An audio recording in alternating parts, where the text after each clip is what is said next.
Join me for helpful and not so helpful hints on home improvement.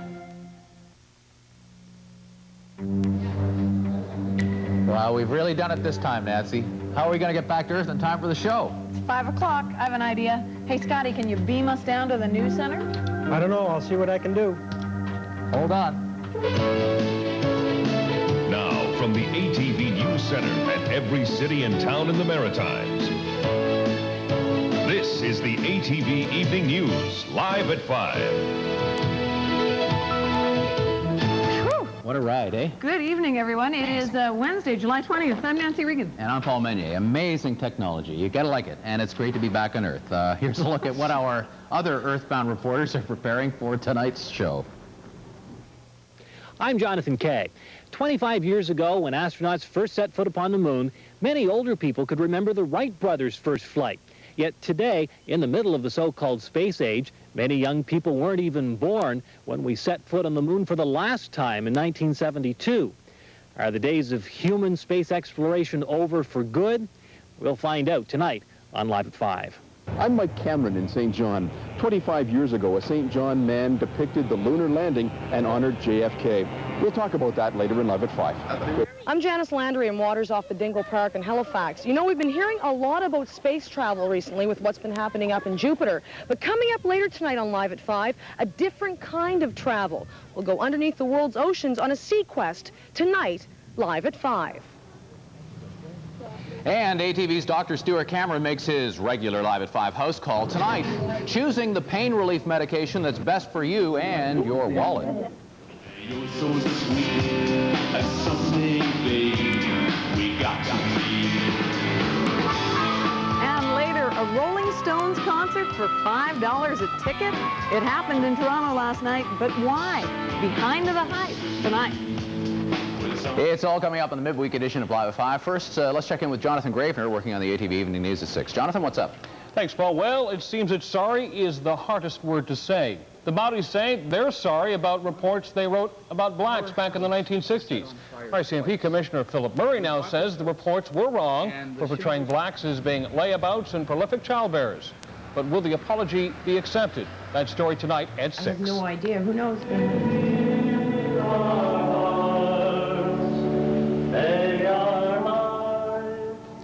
Solemn end to a tragically brief maritime life. 5-month-old Devon Zwicker was buried in Halifax today.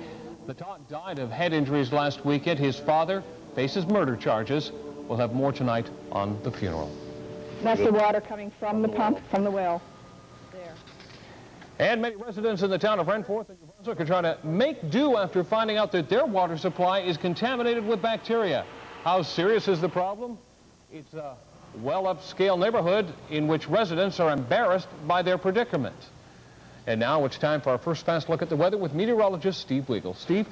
Thanks, Jonathan. Clear skies are expected overnight with just a few fog patches. Tomorrow, another sunny day, a beautiful, warm summer day with lots of sunshine and warm temperatures. I'll give you all the details coming up later in the show. Jonathan. Thanks, Steve. Also ahead tonight at 6, the race to build a new Blue Nose. The firm building a second replica of the famous schooner is selling plenty of shares in the venture. Find out more about the level of Blue Nose pride in the province later at 6. Now back to more of Live at 5 with Paul and Nancy. Guys? Thank you, Jonathan. And first at 5 tonight, a significant anniversary for all of mankind. 25 years ago today, astronauts aboard Apollo 11 made world history. Neil Armstrong and Edwin Buzz Aldrin became the first humans to set foot on the moon. Armstrong's famous words still remain fixed in the hearts and minds of people the world over. But was it really necessary for man to walk on the moon? And where have we really gone from there? We'll examine those questions on a special lunar edition of Live at 5. But first, that magical moment 25 years ago. Tranquility Base here. The Eagle has landed. It's one small step for man, one giant leap for mankind. Oh, geez, that's great. Is the lighting halfway decent? Yes, indeed. They've got the flag up now, and you can see the stars and stripes on the lunar surface. Up now, and you can see the stars and stripes on the lunar surface. Beautiful, just beautiful. Oh, geez, that's great. Is the lighting halfway decent? Yes, indeed. They've got incredible. And the technology that worked so well up there 25 years ago revolutionized many aspects of our everyday life right here on Earth. Some of the developments connected to the space program may surprise you. So, her electrolytes look good. The world of medicine was dramatically changed by the technology developed by the space program.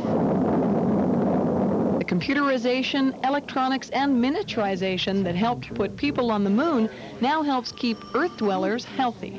I think a lot of the technology that we use probably would ultimately have been developed, but perhaps not at such a speedy rate, and perhaps not with the same accent on miniaturization. Pacemakers the size of quarters regulate a heartbeat, and using laser technology, doctors can examine and treat the human body without putting a mark on it. There are a lot of other everyday changes that resulted because of the space program, too. Here at the Discovery Center in Halifax, they know all about everyday uses for science. Margaret, tell me what I'm doing here. You're interrupting a beam of light that is being emitted from here down to here, and when you put your hand in the way, when the beam is broken, it sends a little electronic signal to a speaker. Okay, and this is an example of everyday use for this is? A burglar alarm. Oh, okay, let's go find another example. Okay. Another side benefit of the space program has been the development of new materials. For example, insulators, where it's vitally important to keep your astronauts cool while it's perhaps getting hot outside as the spaceship's entering the atmosphere. This exhibit takes a look at how materials are conducted, heat is conducted away from your hand. One feels warmer than the other, although they're all the same temperature. So an example of how we benefited from this would be, say, Gore-Tex or Thinsulate ski suits. Yes, that's right, exactly. Good. Another benefit of the space program, many people feel, is that for the first time we were able to take pictures from space of the Earth and see how small and finite the planet really is. Pictures of our own planet. And I've got to show you this. Astronaut cheese pizza.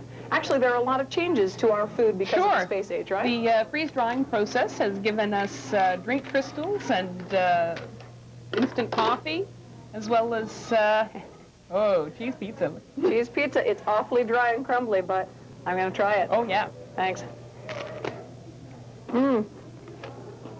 It's good. I need a drink of water.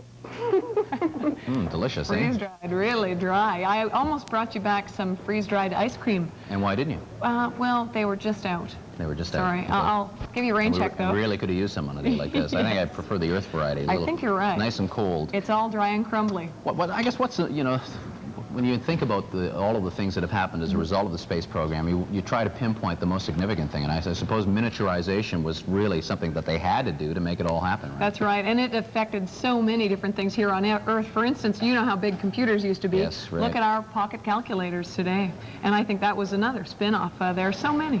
And so really the drive was on to accommodate the Apollo program, and that led to it. Well, there was so much money in the space program that it sped up a lot of technological discoveries, I think you could say. Money can buy a lot of things, no question about it. You know, 25 years ago, when those astronauts first set foot upon the moon, older people could remember back to when the Wright brothers flew the first ever airplane. Yet today, in the middle of the so-called space age, people in their 20s weren't even born when we left the moon for the last time in 1972. ATV's Jonathan Kay joins us now live. And Jonathan, it seems we came so far from the Wright brothers to moon rockets, yet in the past 25 years, we don't seem to have done anything to rival stepping on the moon. Well, that's right. We really haven't done anything to rival that. But you have to remember that there was a lot more to walking on the moon than pure science. Taking those first footsteps on a body other than the Earth wasn't so much a scientific breakthrough as it was a philosophical and sociological achievement.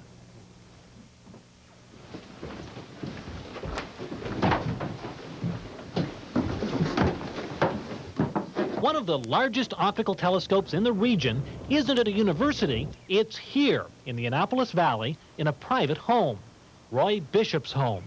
The first 11 people to walk on the moon were test pilots. They weren't scientists. The 12th person, Harrison Schmitt, was a geologist, and he was the first and only scientist to actually go there. So right there, 11 out of 12, not scientists. I mean, science was not the issue. It was politics, it was drama, it was proof of the technology of the USA. We have ignition, 2, 1, 0, we have a liftoff. Bishop has been fascinated by astronomy for longer than he can remember. He was at Cape Canaveral the night the last moon mission blasted off. In December 1972, the astronauts of Apollo 17 were the last to set foot on the moon. A TV camera left behind captured the final lunar departure. That's 2,500 feet, 52 degrees. A few people wonder if sending more astronauts to the moon would be worth the expense. I think there's enough problems here for now. Let's get that fixed up first before we go back to the moon. But there's something about people exploring space firsthand that captures the imagination. I think it'd probably work out cheaper in the long run if we went from the moon to the outer planets, because then we wouldn't have to spend as much money here on Earth, and we could use the resources that we could get off the moon to like fuel the ships and stuff like that. The thrill of first-hand exploration aside, many scientists say human astronauts just aren't necessary for exploring space. Even our next nearest neighbor, Mars. If we put a tenth as much money into robotic probes, 2 have already landed on Mars, the Vikings 1 and 2, we could get probably as much data, maybe not the same data, but in terms of science and data for the dollar, it's silly to send people to Mars. So, you see, we have come a long way since landing on the moon. We've just done it by remote control instead of being there in person. We've sent probes to Mars and beyond. We have a telescope in space. We've even had a probe leave the solar system after sending us back phenomenal images of each of the planets that passed on the way. That longing to see humans out there exploring space isn't because of the scientific gains they'd make. It's because it's the ultimate adventure. That's why nothing we've done since really rivals the Apollo missions to the moon. Indeed. All right, thank you, Jonathan. And with Canada having cut back some of its spending on the space program in the United States, it's disappointing for many who watch it, but who knows what the future will hold. There's still talk about, of course, manned space stations, and who knows, maybe a little cabin on the moon someday. Well, we know what the immediate future holds. Our lunar show continues tonight with an experiment in microgravity, and we'll check out songs that were moon-inspired. And next, we're exploring yet another frontier. It's really peaceful and relaxing and non-stressful. You get to just swim around and see all kinds of stuff. Yeah, it's really nice. But is it true we know more about the surface of the moon than what's at the bottom of our oceans? We'll look into that story when Live at 5 returns. If you... Whip it, whip it, whip it. Ooh. Yeah. Oh, nice. Oh, look at that, look at that. Oh, baby. Oh, wow. I love it, I love it. Oh, I love it. I can't, Chalk layers for that 3 o'clock craving that can't be ignored. Judy. I thought it was a great achievement, absolutely. Disappointed that they're not doing more in space, you know, traveling. But it's really marvelous. Well, it certainly meant a whole lot in terms of our technology and what it means in the future for space technology and going further into space. That afternoon, it was broadcast on CJCB. And then we watched the whole series. And what a time it was, and you know, it is rather a fitting tribute to the 25th anniversary of the first moonwalk that we have all of this comet activity on Jupiter grabbing headlines around the world. It really is focusing our imaginations again on space travel and unexplored territories. But there is one territory that's even more unexplored than the space immediately around the planet Earth. And to discuss what that is, here is ATV's Janice Landry, who joins us now live from the Halifax waterfront. Janice? Well, Paul, I'm talking about the unknown under the world's ocean surfaces. As you know, 4/5 of the Earth's surface is covered by water, and a lot of that has yet to be explored.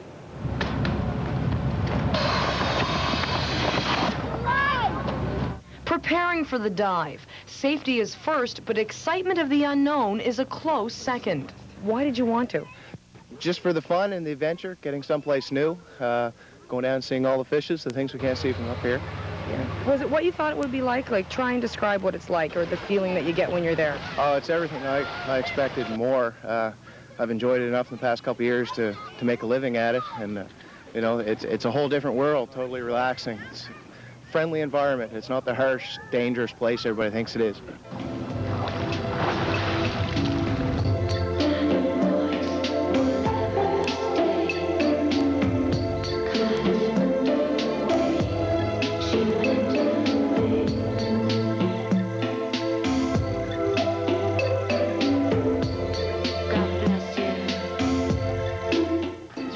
peaceful and relaxing and non-stressful. You get to just swim around and see all kinds of stuff. Yeah, it's really nice. Does that sort of unknown urge you to go on, or do you get a little nervous about that sometimes? It depends. Like, it depends on the depth. Sometimes I'll personally get a little nervous if I'm below, 90, 100 feet. But usually you can see mostly everything at 30, 40 feet. So that's where I like to stick, because that's where all the nice life is. Ted, welcome back to dry land almost. How are the conditions out there today for diving? Well, visibility isn't all that great, but there's some nice things to see, a lot of fish life, that sort of thing. Let me ask you too, just diving off the coast here in the Maritimes, what are, a lot of people think of tropics, that's where you're going to see a lot of the nice fish and all the beautiful reefs and whatnot. What are some of the things you can expect to see diving off our coast here? I'd say an interesting variety of fish life. We have sculpins that are rather colorful, and we have skate that look a lot like a stingray. And, well, we have shipwrecks. This is probably one of the best places in the world to come for shipwrecks. We'll leave deep ocean to people like this marine geologist. Gordon Fader is preparing today for an expedition next week off the coast of Maine. He'll be working in a 3-man submersible in waters as deep as 1,000 feet. We're looking at very old relic iceberg furrows on the seafloor. Most people don't realize that glaciers went through such a warm area not that long ago. Now, Gordon Fader's talking about depths in that submersible down to 1,000 feet. Try and imagine it. He says as you go down layer to layer, you can see the different layers of life, like from jellyfish to plankton. And Paul, this is something I would truly love to do, but I might be a little nervous, but if I had the opportunity, Gordon, if you're listening, I would go. Yeah, and you know what's really interesting, Janice, is that we have been able to put man on the moon, but I don't think we put a man at the deepest parts of the ocean yet. That's for sure, Paul. Fascinating. Thanks, Janice. And, You're you know, on that note, I found that the snorkel works remarkably well in outer space as well. Nance?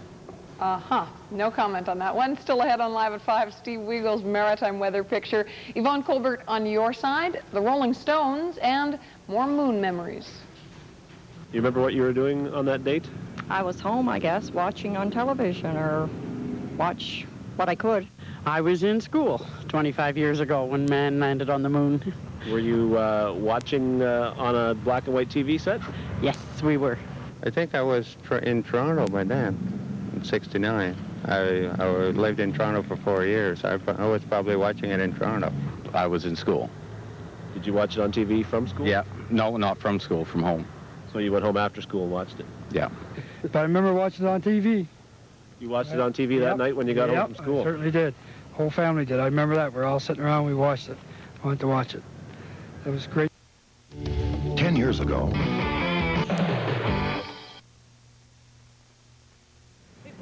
It was a rainy, foggy night. Yeah. I remember that. It was like it was here last night. I remember that our whole classroom, like we had a TV, and Mr. Crowley, the principal at the time, just stopped the classes and we watched Neil Armstrong and them land on the moon. No, just me. I stayed up all night. Yeah? Even took pictures of it in black and white. Off TV? Yeah, and it was a black and white TV. Our oldest daughter was born just a few weeks later, and she's like 25 years old now, almost now, and it just seems like yesterday that she was born, you know. So. Yeah, I was at home watching television, ready to pick it up. Who was with you anyways, do you remember? Just on my own. It's quite late. Yeah. And I thought it was wonderful. Some St. Johners remembering the moonwalk, and another St. Johner is celebrating a 25th anniversary today as well. 25 years ago, the artist was inspired to paint one of the most famous depictions of man's first step on the moon. Our Mike Cameron's standing by in St. John tonight to tell us about it. Mike. Well, Nancy, Norm Jackson has since gone into another line of work, but he says today that he had no idea 25 years ago when he was doing this painting that it would remain famous many years later. You work so long hours at doing commercial work that at the end of the day, you're just tired. Today, Norm Jackson is a graphic artist. In the 60s, he was enrolled in a Halifax art school, and he was a big fan of John Kennedy. He came across as if you met him in an airport, you could talk to him. So he was you felt like you knew him. It's going to hold. Oh, it'll stay anyway. There. How's that? And so, the painting. The eyes line up with the foot. I wanted the eyes to line up with this achievement right here. So there's like a line from the eyes right to this spot. And it's called In This Decade, which is from his speech. I believe that this nation should commit itself to achieving the goal before this decade is out of landing a man on the moon and returning him safely to the Earth. Over the years, as I watched the moon landing approaching and he was assassinated, I was very disappointed he wouldn't see the national dream that he set. So one night I just woke up out of my sleep with this great idea. 2, 1, 0, all engine running. Liftoff. We have a liftoff. 32 minutes. So I started the painting about a week before the moon landing. So I was painting the painting while they were going to the moon. Tranquility Base here. The Eagle has landed. Roger, Tranquility. We copy you on the ground. So I finished it about midnight, which was around the time that they landed. One small step for man. One giant leap for mankind. In late 1969, Jackson spoke to Neil Armstrong on the phone. I said, because you achieved the goal, I want you to have the painting. And I said, would you accept it? And he said, I'd be honored to. The painting has gone on to be recognized by the aeronautics and space community. It is now hanging in the Neil Armstrong Museum in Armstrong's hometown in Ohio, a prominent place, I'd suggest, for a painting done here in St. John. Nancy? No question. Quite a maritime achievement. Thanks, Mike. And this must be a special day for Norm. No question, and a special day for some people we're going to meet. As a matter of fact, 25 years ago today, they were halfway to the significant milestone they're celebrating today. I want you to meet Faye and Wesley Eastman of North Sydney. They're celebrating their 50th wedding anniversary. Love and best wishes from family and friends. John and Edith Coates of Halifax are also celebrating their 50th. They have 3 children and 15 grandchildren who send along best wishes today. And congratulations to Albert and Genevieve Dalton of Sydney, who are also marking 50 years of matrimony. Love and best wishes from family and friends. Congratulations to our milestone couples, and if you're celebrating a special event in your life, all the best from everyone in the newsroom.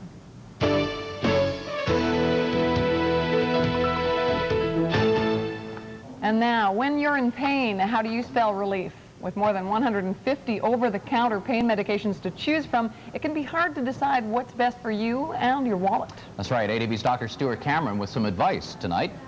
Choosing an over-the-counter pain medication can be overwhelming. We have so many different brands on the market. And all those brands make all those claims. Fast relief, no stomach upset, extra strength tablet, caplet, gel cap. It's enough to give you a headache. But there's not a great deal of difference between any of those medications. Certain preparations may be marketed for different types of pain, but on average, it's not possible to say that one medication is necessarily better or more potent than any of the others. Before you choose, here are some basic facts you should know. All non-prescription pain relievers in Canada contain one of the following 3 chemicals: ASA, acetaminophen, or ibuprofen. All are analgesics, which mean they relieve pain, and they all reduce fever. Aspirin and ibuprofen, however, reduce inflammation, while acetaminophen does not. Once you know what ingredients you're buying, look at what you're paying. In many cases, choosing generic pain relievers is a smart option. If I were sure that the contents were the same as what I'm accustomed to taking. I think the trade name drugs may not work any better than the generic, and the generic are often much cheaper. And it's important to remember that whatever you choose, read the warnings on the label for side effects and proper dosage. Serious consequences can arise if the medications are taken for longer than advised or in higher doses than advised. As well as stomach problems, medicines that contain ibuprofen can affect our body's ability to handle fluid balance and salt. If you suffer from high blood pressure, kidney disease, or heart failure, you should not take these medications without first checking with your doctor.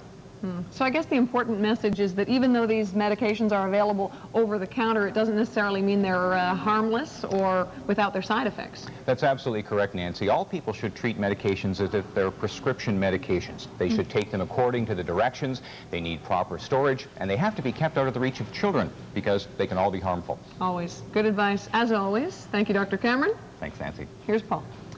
And there's lots more to come on the midweek edition of Live at 5, including Steve Weagle's weather. We'll also have these stories. I'm Peter Ryan in Chatham. Hold on to your hats because the countdown's on. It's New Brunswick Space Awareness Week, and I've got a story coming up you won't want to miss. I'm Randy McDonald in Sydney. Did you ever notice the absolute obsession the music business has with making songs with the word moon in it? It's a theme that's appropriate on this 25th anniversary of the landing of the Apollo 11. We'll explore the phenomena of moon music coming up on Live at 5. And later, getting the runaround. It's Yvonne Colbert to the rescue, and no one else will listen. They both agreed that something should be done, but the company felt Mr. England should, and Mr. England felt that the company should be doing something for me. It was never repaired. And there's also... We're making July's taste only one of the magic... 25 years ago today when the Apollo 11 landed on the moon. I was in northern Brunswick going to school, and we had a TV watching it on TV, and the whole school was there watching it. I was watching it on the middle of the night in the UK, totally mesmerized for the whole night. I was back in Egypt watching it on TV, and I couldn't believe it. I was 19. You weren't old enough. I was just born. And we just got a call from somebody who was in Zambia at the time, and one of the people that she was with, a young chap, thought that he could actually look up and see the men in the moon. No such luck. Nope, but the cheese is pretty tasty up there. Anyway, Steve Weigel, where were you, Steve? Let's see, I was 3 years old, so I was probably in a sandbox or at a playground at the time. Yeah, I don't remember much of it. In fact, I don't have very many memories from that long ago. Here's, let's take a look at the jet stream right now across the region. We've got warm and humid conditions right from southern Ontario back to the east. Hot conditions out west through Alberta and BC up in the mid-30s in that area. Very warm indeed, and it looks like the humid conditions will continue across the Maritimes for the next few days. Not much in the way of precipitation expected right through the weekend, so the forest fire index is expected to really rise. In fact, we've got some extreme areas right now. Look at this, high pressure extending right back from the Maritimes back out east. A trough is pushed off yesterday. Another low pressure system back to the west pushing through Ontario right now with a frontal system associated with that will sweep through and give us a warm southerly flow of air in the next couple of days and really bring up the humidity across our region. Right now, the current satellite picture shows not very much cloud. Fog banks off the coast, though, are expected to push in during the night, and the trough, which gave us the drizzle yesterday and a few showers, has pushed off and is now pushing out of Newfoundland, Labrador, and not much back to the west. High pressure ridge will push in for tomorrow across the region. Here's the loop. Yesterday we had, last evening in fact, a trough pushed through New Brunswick and Fredericton and some other areas of New Brunswick. Saw some showers during the evening. Clear skies behind that. Lots of sunshine and warm temperatures. Winds are lightly out of the west right now and will continue that way for the next 24 hours. So the forecast overnight, a beautiful night out there. We'll see coastal fog though push in, so if you live along the coast it'll be a foggy night. 14 to 15 degrees, almost a full moon tonight. In fact, 2 days from the full moon. Winds will be light during the night. Tomorrow, lots of sunshine, another beautiful beach day, 25 to 30 degrees across most of the region. We'll see some afternoon cloud, though, push into New Brunswick and mainland Nova Scotia in advance of a warm front, and there'll be a nice breeze also tomorrow across the Maritimes, so a great day to get outside. For Friday, much the same. Just a few clouds and 28 humid conditions as the warm front pushes through. Maybe a chance of a shower on Saturday morning, then clearing. Lots of sunny skies and 27. And for Sunday, a mix of sun and cloud and 27. Maybe not as humid as Friday and Saturday, but certainly just as warm. And that's your weather. I'll be back a little bit later with the wake-up weather, guys. Thanks, Steve. And our special lunar edition continues. You know, there's one topic that just every kid loves to talk about, and that's space. And that's just what a group of boys and girls did this afternoon in Chatham. In fact, this is New Brunswick Space Week, and appropriately enough, it coincides with the 25th anniversary of the moonwalk. As ATV's Peter Ryan tells us tonight, it is amazing what some kids already know when it comes to the science of space. New Brunswick Space Awareness Week is a week-long of activities generated to heighten the awareness of young people ages 5 to 12, and hopefully we are stimulating their curiosity regarding the space industry in New Brunswick and in Canada. We got pretty much ready here. Marie, the moment has arrived. You're putting the final touches for your presentation. What are you going to do today? I'm going to explain to the children the difference between gravity and microgravity. Cooking a meal is about like doing it on the ground there. What are the astronauts doing when they're in the space shuttle? Yeah. They're sort of floating around in the space shuttle while they're trying to drive the space shuttle around. And the best part about learning something new is when you actually get the chance to try it for yourself. The kids here had a great time learning more about gravity. What I want you to do with this is fill it up with water, but put your finger on the hole underneath so that the water doesn't come out. It'll be easier to lock the hole. All right? Okay. So do you think the water is going to stay up and then the cup fall? Or do you think the water is going to go through the hole? Or do you think they're going to drop at the same time? Drop at the water is going to stay in the cup, and then they're going to drop at the same time all the way down to the bottom. 1, 2, 3, go! Why did it drop? It came out of the top a little, but it didn't take through a hole. Just the opportunity to talk and experiment with space excites the kids. I like learning what happened and how people go off in space and learn about it. Think you'd like to be an astronaut someday? Maybe. Yeah, or a scientist or something, hey? Yeah. Yeah, did you have fun here today? I loved it. Did you? Good stuff. You've got a real interest in space and science? Yes. Yeah. Do you think you'd like to work in the field someday? Yeah. Yeah? Now, what did you like best here today? The water experiment. Yeah, I noticed that a lot of kids were laughing and having some fun. In Chatham, Peter Ryan, ATV News. You know, that reminds me of my trip to the Discovery Center earlier, which is, of course, a science center for children. It just proves the benefits of making fun learning, learning fun, would you believe? Important to activate those kids' minds. Who knows? They'll be our future astronauts and space explorers. Well, what happens when there's a problem with your brand new furniture and no one, including the manufacturer, wants to deal with it? It's really hard. You know, we had worked, saved for a year to buy this set, and to have something like this happen, it was really upsetting. It's Yvonne Colbert to the rescue coming up on Live at 5.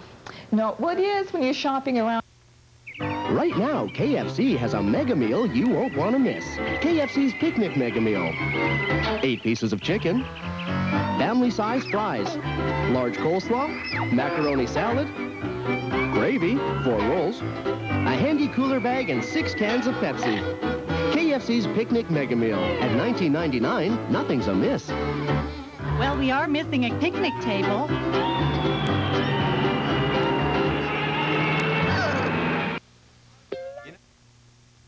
Magic Mountain invites you to a wet, wild, and wonderful summer. Take the plunge and ride the surf in the exciting wave pool. Then twist and turn down the giant water slides or hop a tube and ride the rapids. Be a daredevil. Dive bomb at 40 miles an hour down the Kamikaze speed slide. Drift along the lazy river or relax in the whirlpool. For toddlers, there's supervised water slides where splashing is a must. After lunch, challenge yourself to 18 holes on the Pier 36 miniature golf course. Test your skills in the arcade. Fun for the entire family. Magic Mountain off the Trans-Canada Highway, Magnetic Hill, Moncton. Interactive computer systems. Experience the world of interactive computer systems. ICS. Experience the technology. ICS. Friendly service and the quality. Serving the computer needs of Eastern Canada since 1977, ICS now serves you even better with a toll-free 1-800 number. Experience the world of ICS. Hi, Kelly. Oh, hi.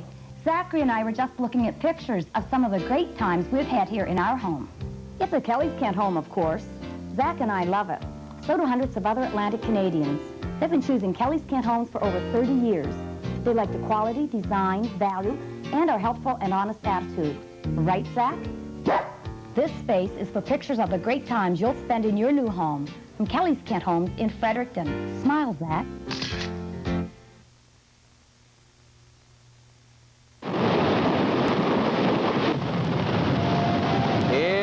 A spectacular explosion that rocked Las Vegas early this morning. It was the last remaining tower of the Dunes Hotel. It blasted into oblivion before our eyes there. Mirage Resorts Incorporated is clearing the property for 2 new hotel casinos. Just what they need more of in Las Vegas. Steve Murphy's on vacation this week, so filling in at the ATV Evening News at 6, Jonathan Gravener. Jonathan, what's up?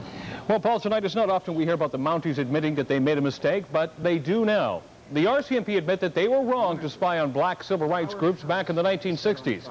In secret reports, the Mounties portrayed blacks as layabouts, but will their apology be accepted? We have more on that story at 6.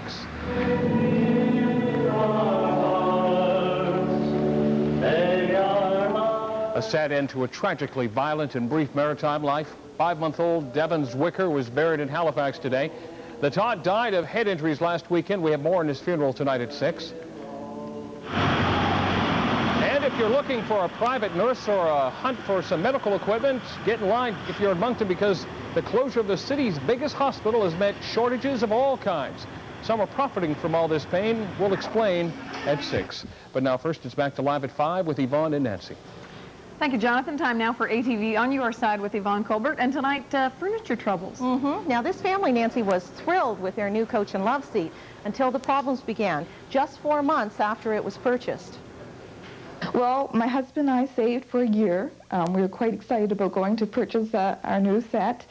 We shopped in Halifax all around. We needed something economical and something practical, as we have 3 small children. Finally, they settled on a coach and love seat combination from England's Furniture in Wilmot, Nova Scotia. Their pleasure with their purchase lasted for about 4 months until their problems started. Here, there's quite a large rip along here. They've sewed that and put the button back in. It had actually gone down inside the coach. The button itself had gone down inside the love seat. And that was the beginning of weeks of frustration for Patty Justice. She called the owner of the store where the furniture was purchased and was advised to get an appraisal from a reupholsterer. She got 3, and all agreed the furniture needed to be recovered.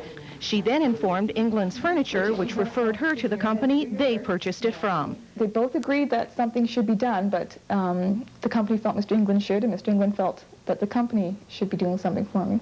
Eventually, her furniture was picked up and taken to ATL in Truro. She was told it would take only a couple of days, but when days stretched into weeks, she called to inquire. It had been 2 weeks. We had company here visiting from Alberta. We had no living room furniture, and I wanted to know what was happening with it. Then she was told by ATL controller Paul Allen not to call again. When she finally did get her furniture back, she didn't feel the work was satisfactory. One rip hadn't been repaired, and the repairs that were done, she says, left a lot to be desired. So we called both ATL and England's Furniture, and finally, Richard England agreed to refund Patty's money and deal with the manufacturer himself. We've been here for 23 years. And we didn't do that by mistreating our public. We took her over to pick up her money today. Thank you very much. Certified check, and I'm very sorry for the trouble. Thank you. I thank you, and hope you come back and do some more shopping. Okay, thank you very much. Thank you. Thanks, Mr. England. I appreciate your time. Okay, all right then. Bye-bye. Thank you. Okay, so you got it. Let's have a look at it. How do you feel? Great. I feel great. Oh, I can breathe now. That's great. Thank you very much. Now, I have to tell you, Nancy, there was a 1-year warranty on the furniture that Patty bought, but I still can't really tell you who was responsible for ensuring that her problem was looked after. Richard England says it was a case of ATL dragging their feet.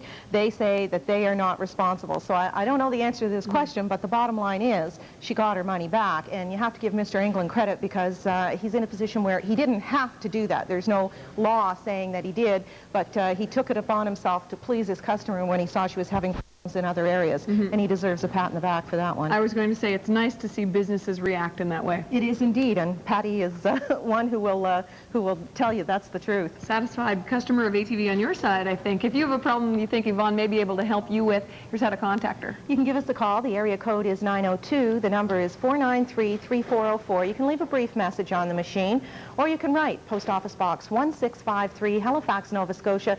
Postal code is B3J 2Z4. And don't forget, ATV's Yvonne Colbert is on your side. Thanks, Yvonne. You're welcome. Here's Paul. Still to come on Live at 5, songwriters inspired by the moon. And next, some earthy rock and roll, the Rolling Stones concert that went for $5 a ticket. For Live at 5 viewers, free.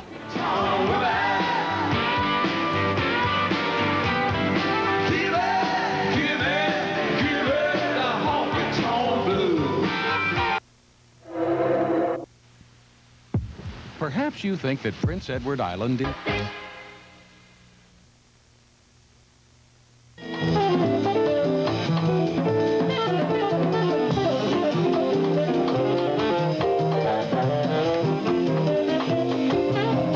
Can't go wrong with this combination, beautiful weather and terrific music. That's the CP Allen High School Jazz Band performing in Halifax today. Just some of the young Maritimers participating in the Atlantic Jazz Festival underway in the city right now. And speaking of terrific music, Paul? Hey, Nance, quite a show at the Cavernous RPM Club in Toronto last night. With less than 24 hours notice to rock and roll fans, the Rolling Stones staged a concert. Tickets, $5 each. Tom Johnson has the story for us.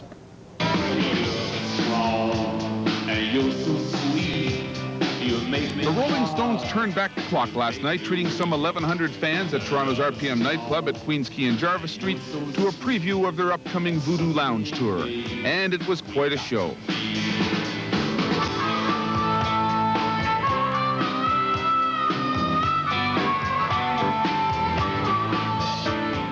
Tickets for the event cost only $5, and they were the hottest tickets in town. Among the guests at the concert, Canadian comic actor Dan Aykroyd. The Rolling Stones usually play to audiences numbered in the tens of thousands. So why the impromptu concert before just 1,100? Mick Jagger. Well, it's really good fun. It was a great crowd. You know, I mean, it's great to sort of, it's like one show like this is worth 2 weeks rehearsal. I mean, that's the thing.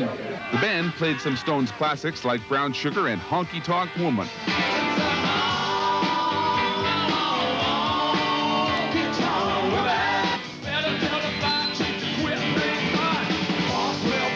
They also previewed some new material. That was the best thing about it. Right, no matter where you were, you could see everything that was going on. You could go for a drink and come back. The whole ambiance, everybody was into it. There were a lot of really big Stones fans in there. I thought it was a great show. Actually, last minute, $5. We're going to see the Rolling Stones for $5 in a bar, having a great time. It was really good. The band has been rehearsing for their upcoming Voodoo Lounge tour at an airport strip hangar for the past several weeks. Last night's concert was a warm-up for that tour, which kicks off on August 1st in Washington, D.C. They'll be in Toronto on August the 19th and the 20th.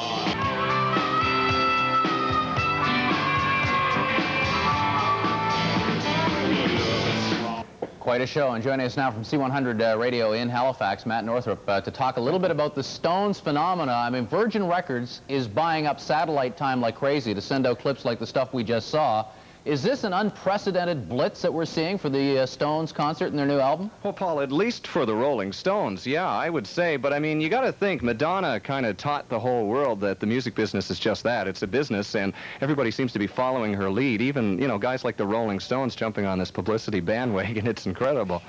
Well, as a keen observer of the music business, Matt, what are they selling here? They can't be selling concert tickets, because my understanding is that the tickets are going well for that. They must be selling albums, right? Selling albums, that's right. Exactly what it's all about. And of course, the more people that go to a concert, the more they tell their friends, hey, what a great Stones album, and on it goes. And you're right, it is a blitz, it's everywhere, but it is a little better than seeing OJ for a while, don't you think? Don't want to say, but what about the El Macombo? Is this a fiasco? What's the word on the street here? You know, the El Macombo apparently was approached by the Stones. You know, they wanted to do a sentimental concert there, and they ended up at the RPM Club. What are people saying about that? Well, I would think the El Macombo must be saying, yikes, what a mistake that was. An RPM Club, I don't know if you've ever heard about that before, but all of a sudden they're on the map right across the country, for that matter, around the world, so they got to be loving that. And think about it, $5 to see a Stones show? Wow. Incredible. You going to see the Stones on this tour? Or? Yeah, well, if I'm lucky, if I can get enough gas in the car, you know. Now, if I can find a venue close enough, sure, and the time off, I'd love to. All right. Thanks a lot, Matt. Thank you, Paul. Matt Northrup, C100 FM in Halifax, and the music continues on Live at 5. How many songs about the moon can you think of? We've got lunar tunes when Live at 5 returns.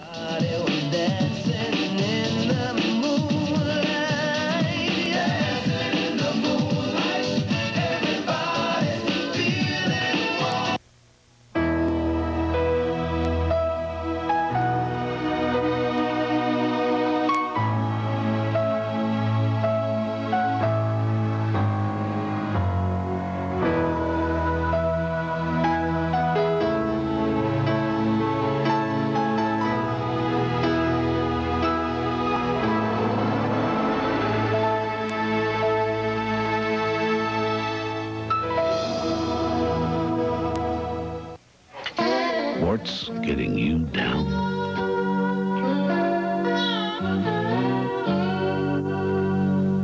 Compound W makes them take a hike.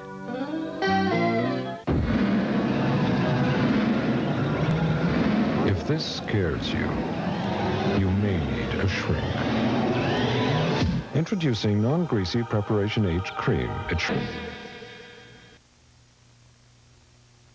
I did watch it on TV, I know, with abated eyes, watching to see them make their first step. And they've really gone beyond that now, and it's really nothing anymore. See that first step, and Armstrong says the biggest step in the world or something like that, you know, and but I did watch it on television. It's a memorable moment. Oh, sure was, yes. Right. I can't believe it's 25 years ago, though. I don't remember being able to watch it, and I remember being very disappointed. And when I came back out of the Boundary Waters, then, of course, I wanted to catch up and hear all the things that had happened. And it was just a very exciting time. Indeed it was. Well, you know, the music industry is like nowhere else on Earth when it comes to that old moon. Happy songs, sad songs, and especially love songs all pay homage to that great celestial body. And we have more on moonstruck music from ATV's Randy McDonald, who joins us live from Sydney tonight. Randy? Paul, it begins right in childhood with nursery rhymes focusing on great events like the cow jumping over the moon. But it is on the music charts, both past and present, where the moon really rises.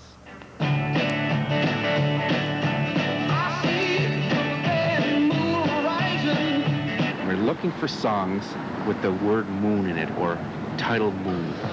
There's got to be a couple of thousand of them. Everybody was dancing in the moonlight. Moon Glow, Moon River, Blue Moon, Moon over Miami, Allegheny Moon, Moonlight Becomes You. I'll sing it with you. Moon River. Song with moon in it. Texas moon over Tennessee. Well, it's a marvelous night for a moon dance. And the moon has been long associated with romance. So when songwriters write about romance, which is the #1 subject matter in modern music today, they just naturally think of the largest silvery body up in the heavens, and that's the moon. The M word still conjures up all sorts of mystic images, even though it has been a quarter of a century since man conquered the moon. It's that continuing mystique which makes the moon and music inseparable partners. Well, it looks like we have about 21 songs currently with the word moon in the title on our playlist. Blue moon. I don't know the words to it, but I know there's a moon in it. Moon River. That's it? Yeah, that's all I know. Or I see a black moon horizon or something. I see. I don't know the rest of it. Hum it. I don't do songs, Randy. Just a few bars. I just not a chance. Blue moon, you saw me standing alone, without a dream in my heart, without a love of my own. Hey, that was great. Thank you very much. Now, for moon trivia buffs, the #1 hits on the charts during the month of July 1969, when man walked on the moon, included Spinning Wheel, Sugar Sugar, and appropriately enough, in the year 2525. Nancy and Paul? Don't remember that one, but you know, I think the... In the year 2525, a man is still alive. Turn him down. See you later, Randy. Okay. Paul's been singing all day, too. The #1 song, I think, our own Stompin' Tom Connors. You might think it's goofy, but the man in the moon is a newfie. And here's Steve Wiegel. Steve? Thanks, guys. And the moon will be out tonight. Almost a full moon, in fact, across the Maritimes. 2 days to the full moon. Here's the latest satellite photo. Lots of clear skies across the Maritimes with a high-pressure system, which will push through tomorrow morning and give us lots of sunny weather. Back to the west, though, we've got a low-pressure system, which will track eastward and give us a southerly flow of air, some warm, humid air headed our way for the next few days. The latest satellite photo shows lots of clear skies. Some fog banks just off the coast, though, will roll in overnight and give us a foggy night, and that's what we wake up to in the morning.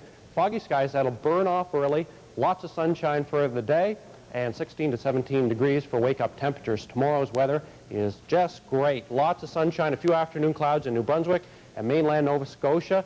25 to 30 degrees in New Brunswick, warmest temperatures in the inland areas. 24 for the islands tomorrow, and 25 to 28 across mainland Nova Scotia. So a beautiful evening out there and lots of sunshine for tomorrow, guys.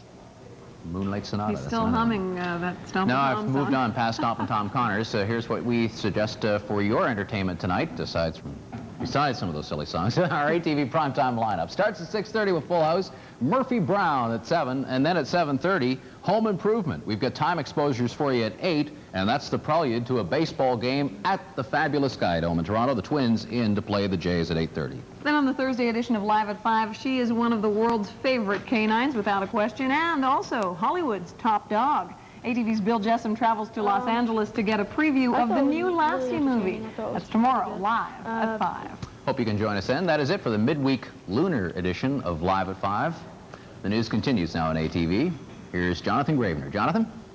Thanks, Paul. Tonight, the Mounties admitted they were dead wrong to spy on blacks. Our lives were pretty well an open book, but they followed us everywhere. I mean, they did, all kinds of stuff. Gut-wrenching goodbyes, shedding tears at a baby's funeral.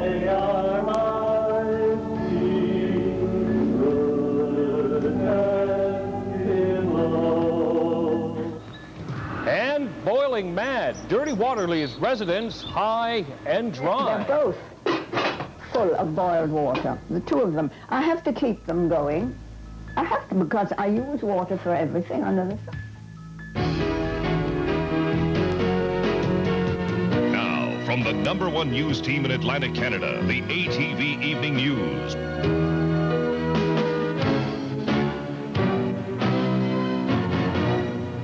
Good evening, everyone. Steve is off tonight. Well, you know, it's not very often you hear the RCMP admitting to be wrong, but that's exactly what they're doing. And black women, prolific child bearers. Janet Stewart is standing by with more on. Janet, as I understand, this is an about-face for the Mounties. That's right, Jonathan, it is. When those files were released, the then commissioner refused to apologize. Norman Inkster said any apology he could offer wouldn't be with much merit because the files were written so long ago and he couldn't be sure what happened. But he retired on June 23rd, and the new commissioner has apologized for those racist statements. And that has people wondering, why now? Well, I think that he felt, and I agreed with him, that it was timely to put on the record how the RCMP has changed over the years and to express regret and apology for what was done. What took them so long? It only takes you, maybe 3 or 4 minutes reading the documents, certainly the ones that we have available to us, to know that the comments were racist, bigoted, absolutely horrible. People on the street agree that what the RCMP did was wrong. Oh, I think it's good that they apologized, and I don't think that they should have done it. Just a simple slap on the wrist, I don't think that's good enough. I think they should have apologized years ago. You know, I mean, why apologize now? You know, the damage has been done. Obviously, the commissioner felt that an apology was in order for the derogatory comments made by our members back in the 60s and 1970s. It's in the name of race relations that today's apology was given, but for black Nova Scotians who were spied on, apology by press release isn't good enough. I have never, to this moment, heard anything personally from the RCMP or the politicians responsible. Yeah, how come you guys were the first to know? And the black community is finding out through the press.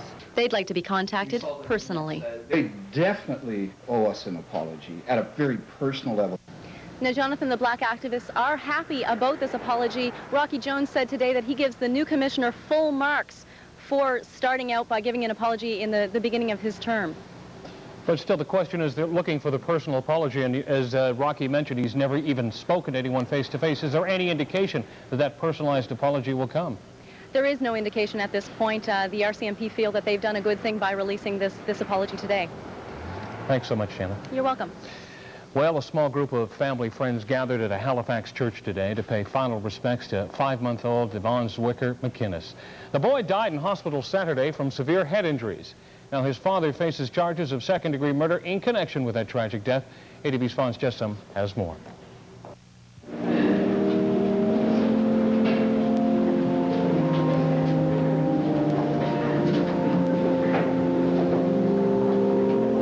What do you say? There isn't anything that you can say that's going to take away this kind of pain. You know, only time will do that.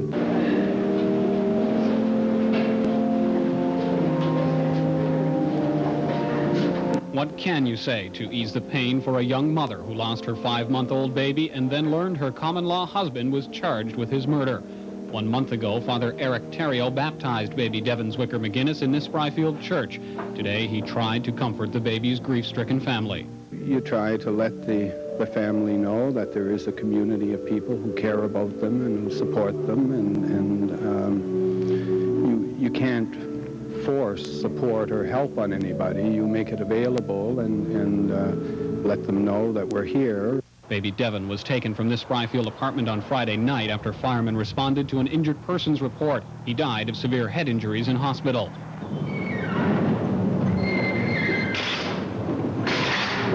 Monday morning, 29-year-old Darren Frederick Vino, the boy's father, was led into court and charged with second-degree murder.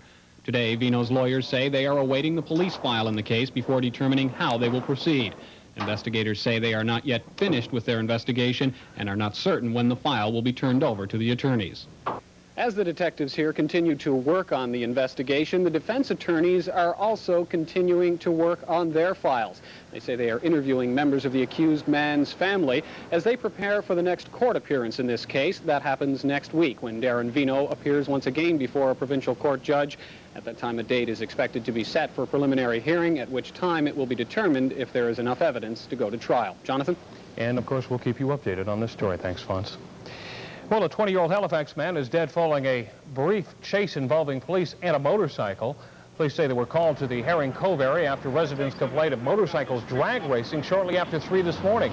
A responding squad car found one motorcycle and turned on his flashing lights. The officer thought the bike, though, was pulling over. The motorcycle driver leaned over, looked over his shoulder, saw the police car with the roof lights on, and from there it quickly accelerated. So it lasted 0.5 of a kilometer.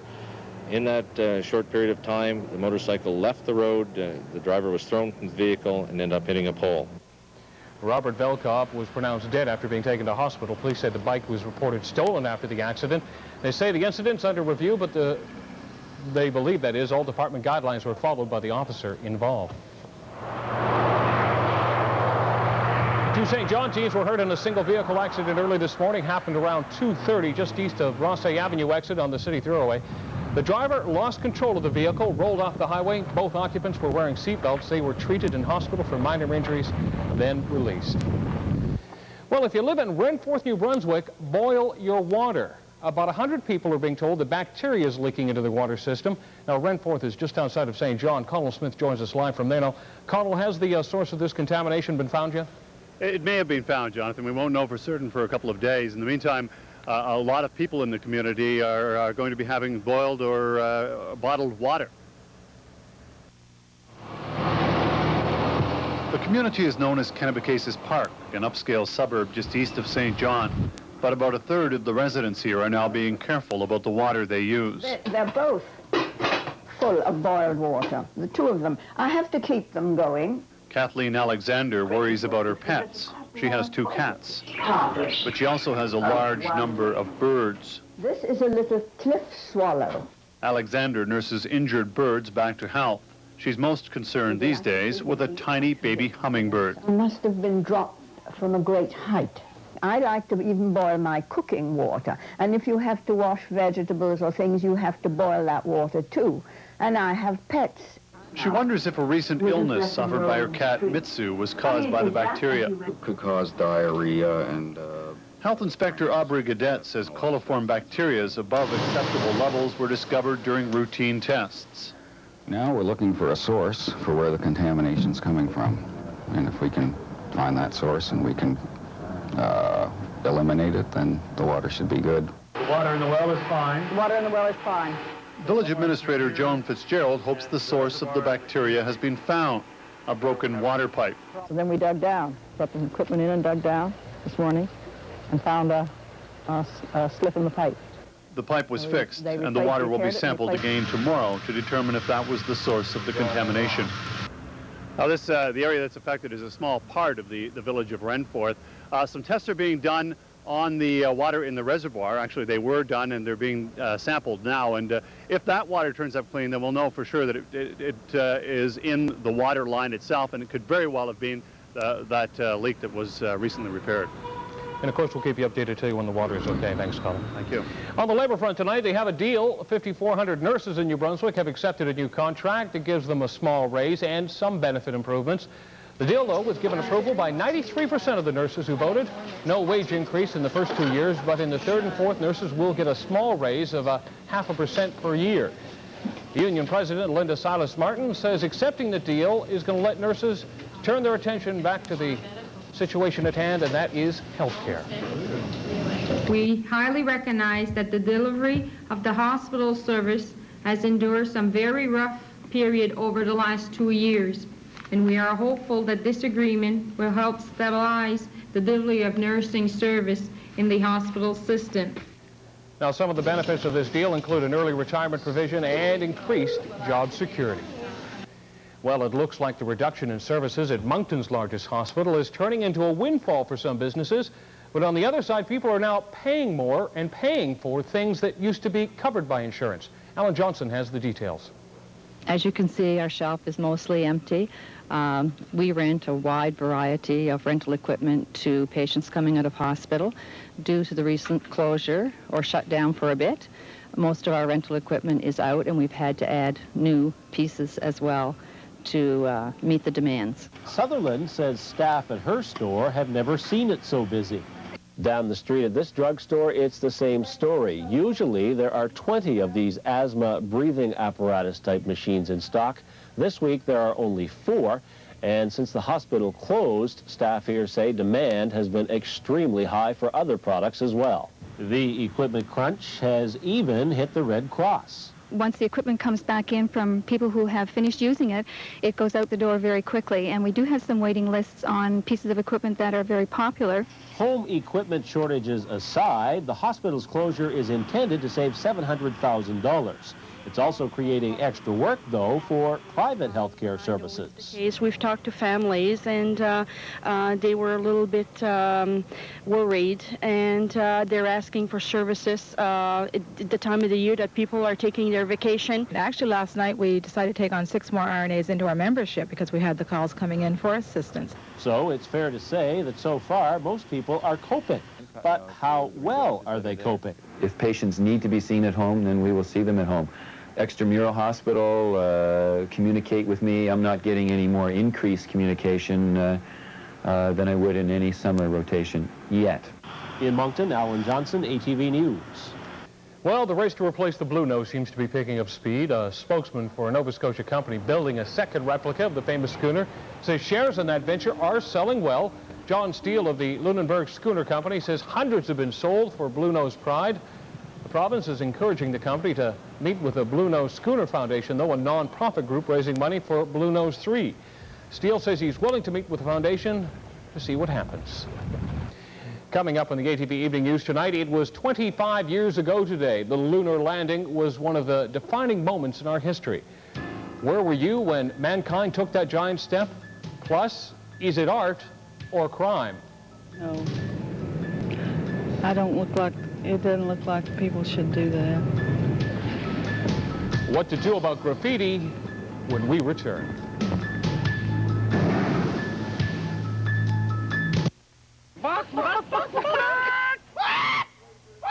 Everyone's going nuts about Greco's new juicy, tender, delicious chicken wings.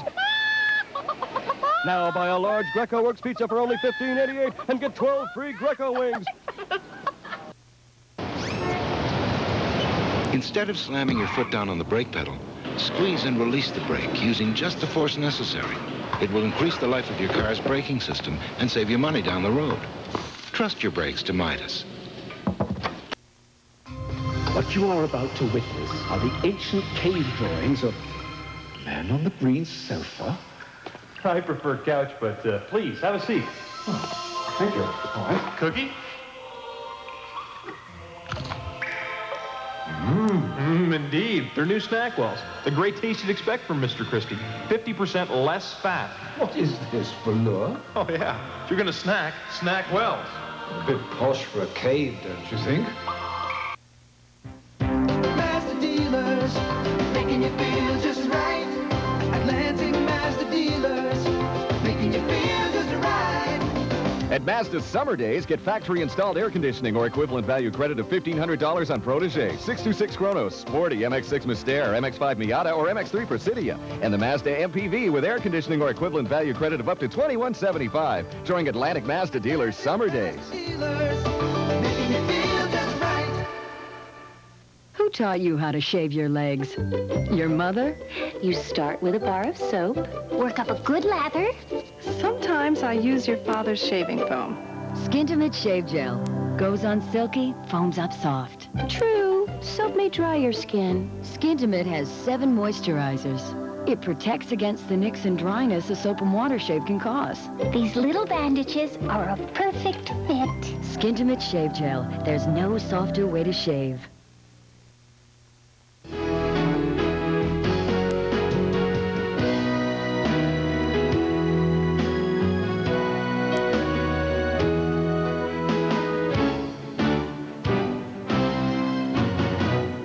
Well, another economic blow to Halifax's Guttigan Street after one of the area's long-standing prominent businesses has announced it's closing its doors.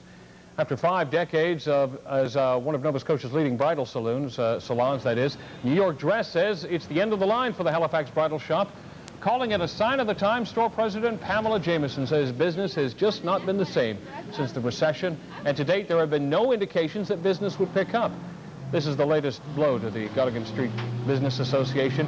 In December, the Metropolitan, considered by many the anchor store in the area, closed its doors. Well, some call it artwork of society. Critics, though, say it's simply the downside to a bored youth in the big city. Whatever it is, graffiti is starting to become a real problem here in the Maritimes. Tiffany Hussey has more on the latest mark here in the Maritimes. Just hanging around. Kids hanging around. You're not right on the walls if you're hanging around. I guess that's common. It's a particular shame to see it on the playgrounds as well, where it's showing up. The writing, no. It doesn't look like people should do that. It's sort of in style, I guess. So it's cool, in other words. Basically, yeah, cool. It shows different groups of people and their own little signs and stuff. The Downtown Halifax Business Commission, along with the city, spends approximately $250,000 sprucing up the city every year.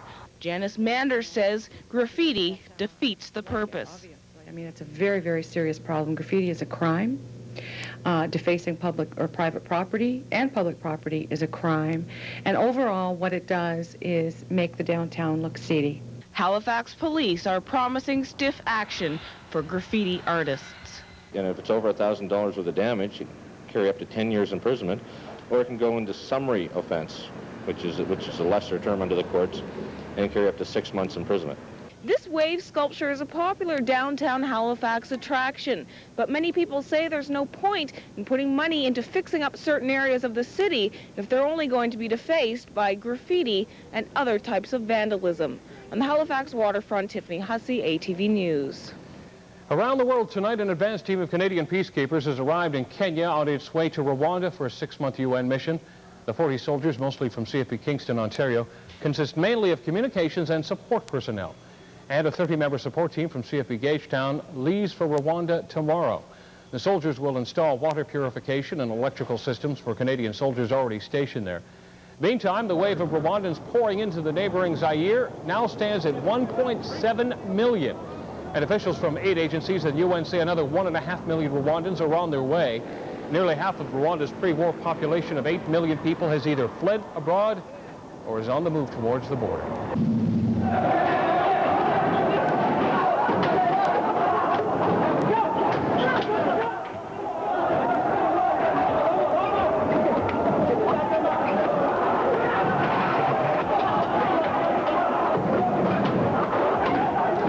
Today was the final day of official mourning for Kim Il-sung in North Korea. In the South, though, police battled students protesting their government's ban on mourning for the North's great leader.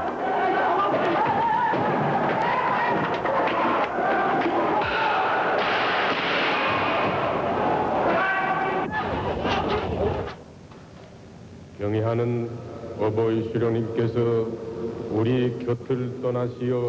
Well, it was much different seen across the border as a new era has apparently already begun in North Korea now. At a massive rally in the capital of Pyongyang, speakers pledged loyalty to Kim Jong-il. This is the son and the apparent successor of the late leader, Kim Il-sung. Still ahead tonight in the ATV Evening News, Steve Weigel and a look at your midweek maritime weather forecast, plus another spacey phenomenon, one that took place a quarter of a century ago today. It's one small step for man, one giant leap for mankind. Reliving a huge moment in our history when we return.